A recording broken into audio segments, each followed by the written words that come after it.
Hi friends, இன்றைக்கி பார்த்தீங்கன்னா நம்ம வீடியோவில் வந்து ஒரு பாய் கடையில் ஒரு கல்யாணத்துக்கு போனோம்னா நம்ம வந்து அவங்க கொடுக்குற ஒரு சிக்கன் கறி தான் நம்ம பார்க்க போகிறோம். ரொம்ப ரொம்ப சுவையாக இருக்கும்.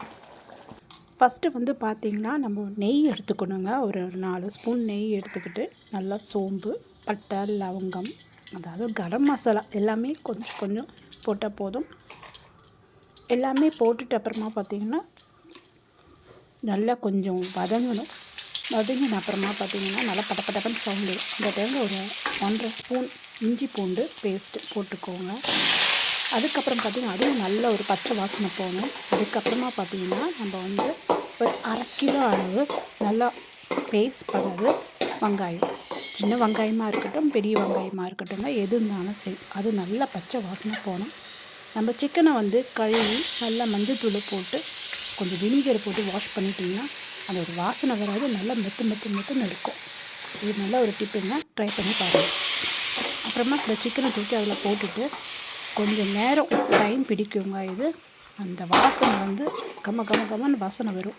ஏன்னா இஞ்சி பூண்டு எல்லாம் போட்டுட்டு நம்ம நல்லா வந்து வறுக்கிற டைமில் டேஸ்ட்டு நல்லா கூடும்.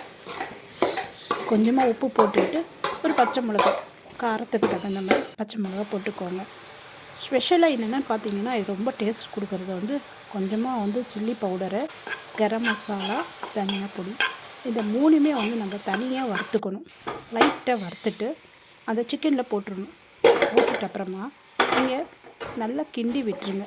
மொத்தமாக வந்து நல்லா வந்து மிக்ஸ் ஆகணும். ஏன்னா பீசஸ்க்கு எல்லாத்துக்கும் மிக்ஸ் ஆனாலும் நல்ல ஒரு டேஸ்ட்டு கொடுக்கும். நான் வந்து ஒரு 5 பீஸை தக்காளியை நல்லா பழுத்தது அரைச்சி ஃபைன் பேஸ்ட் பண்ணி வச்சுருக்கேன். அதையும் போட்டுட்டு நல்லா ஒரு கிண்டணும். ஒரு பீஸ்க்கு பிடிக்கணும், அந்த மாதிரி இருக்கணும் கிரேவி. அதுக்கப்புறமா அந்த தக்காளி கழுவுன மிக்சிலேயே கொஞ்சமாக தண்ணி ஊற்றிட்டு இதில் ஊற்றிட்டு நல்லா ஒரு கிண்டுங்க. அதுக்கப்புறமா வந்து பார்த்திங்கன்னா கொஞ்சமாக வந்து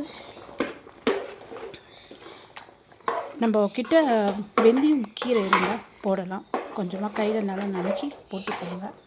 போட்டுட்டு அப்புறமா வந்து நல்லா மிக்ஸ் பண்ணிவிட்டு கொஞ்சமாக இது அடுத்த பாயிண்ட் என்னென்னு பார்த்திங்கன்னா ரொம்ப நல்லா இருக்குங்க. இது வந்து இதோட மசாலா பார்த்திங்கன்னா செம்ம ட்ரிக்கு. இதுதான் டேஸ்ட்டு கொடுக்குறது.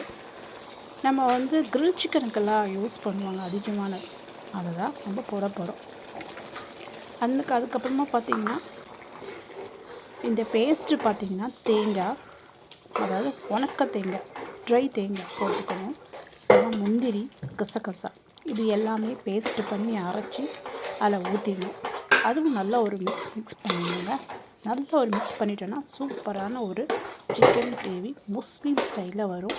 இது எல்லாத்துக்குமே யூஸ்ஃபுல்லான நல்லாயிருக்கும். ட்ரை பண்ணி பாருங்கள்.